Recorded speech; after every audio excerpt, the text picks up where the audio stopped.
My name is Silas. I'm a 40-year-old botanist and environmental lawyer. 10 years ago, I bought a modest 1920s cottage on a large, overgrown lot in the hills of Oregon. I didn't buy it for the house. I bought it for the 3 white oaks standing in the backyard. They were giants, over 200 years old, with trunks so thick 3 people couldn't link hands around them. They were the lungs of the neighborhood. Then, a year ago, the lot next to mine was sold to a man named Preston Miller. Preston is a venture capitalist. He's the kind of guy who thinks everything has a price tag and rules are just suggestions for people who aren't rich enough. He built a glass and steel monstrosity of a mansion. It looked like a high-tech toaster. There was only one problem. My oaks blocked his unobstructed view of the valley sunset. He offered me $20,000 to cut them down. I told him no. He offered $50,000. I told him those trees were priceless and to never ask again. I thought that was the end of it, but 2 weeks ago, while I was at a conference in DC, I got a call from my frantic neighbor. "Silas, you need to come home. There are loggers in your yard." By the time I landed, the giants were gone. Only stumps and sawdust remained. Preston thought he could just pay a fine and move on. He didn't realize that in this state, cutting down heritage trees isn't a misdemeanor, it's a financial death sentence. When I pulled into my driveway, the smell hit me first. The smell of fresh sap. It smelled like a funeral. I walked into my backyard and fell to my knees.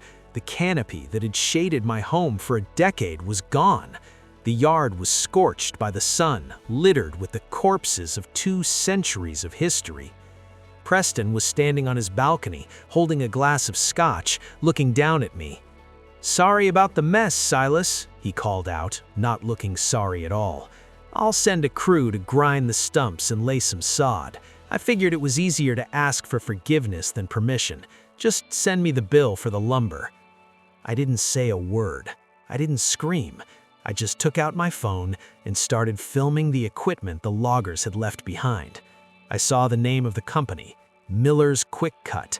Preston had hired a cut-rate uncertified crew because no reputable arborist would touch those trees without a permit. As a lawyer specializing in environmental law, I knew exactly what was about to happen. In my state, we have treble damages for timber trespass.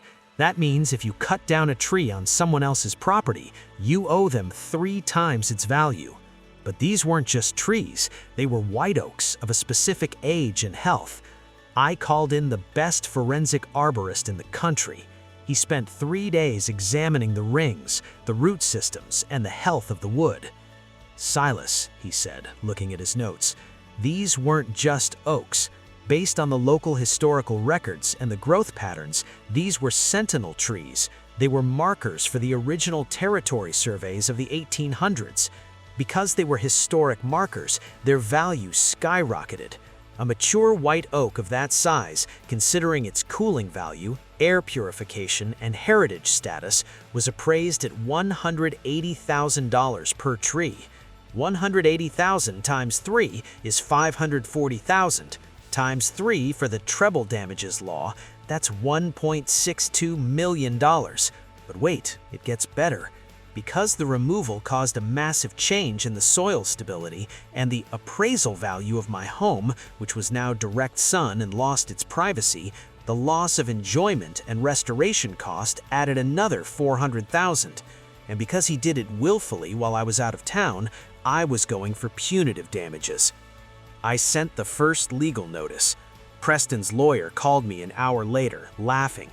"Silas, let's be reasonable. My client is willing to pay $100,000 to make this go away.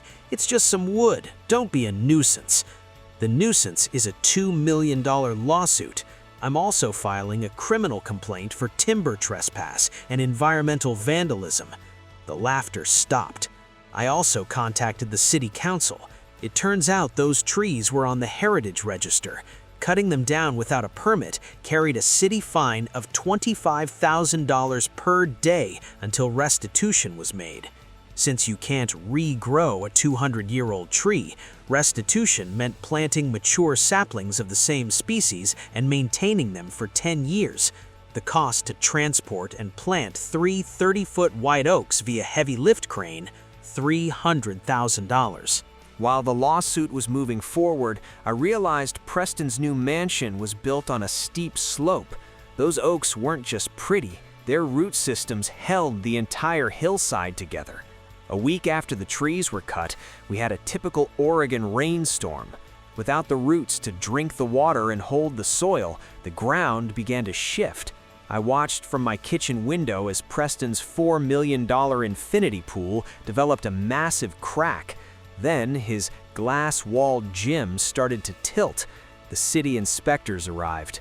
Because the unauthorized removal of vegetation had caused significant geological instability, they issued a stop work order on his entire property. They declared his house unsafe for habitation. The day of the hearing, Preston showed up looking less like a billionaire and more like a man who was losing his mind. His house was literally sliding into the ravine. His insurance company had denied his claim because the damage was caused by his own illegal actions, the tree removal. My lawyer presented the sentinel tree evidence. The judge was an old-school Oregonian who loved the outdoors. When he saw the photos of the stumps, he looked like he wanted to jump over the bench. "Mr. Miller," the judge said, "you didn't just cut down trees. You destroyed a piece of our state's history. For a better view of a sunset, you won't even be allowed to watch from that house." The judgment was swift. $1.62 million for the trees, $400,000 for property devaluation, $250,000 in punitive damages. Total, $2.27 million. Plus, he was ordered to pay the city fines and the cost of the geological stabilization of the hillside, another $800,000. Preston went into a spiral. He had to sell his assets to pay the judgment. Because the house was a geological hazard, he couldn't sell the mansion. He had to sell the land for a fraction of what he paid. I was the one who bought it at the foreclosure auction. I used the money he paid me to buy his lot. I had his toaster mansion demolished. It was satisfying to watch the glass shatter. I hired a team of ecological specialists. We stabilized the hill. We planted 10 new white oak saplings. I won't live to see them reach the size of the old ones, but my grandchildren will. Yesterday, I saw Preston at a local grocery store. He was driving a 10-year-old sedan and looked gray. He looked at me with pure hatred. "You ruined me over some plants," he hissed. I looked him in the eye and said, "I didn't ruin you, Preston. You just found out that some things aren't for sale, and the law of the land always has deeper roots than your bank account." I walked back to my cottage. The view from my backyard is now wide and clear. I can see the valley, the sunset, and the future. But every time I look at those 10 small saplings, I remember the giants that stood before them. Justice is a slow-growing thing, but it's beautiful when it finally blooms.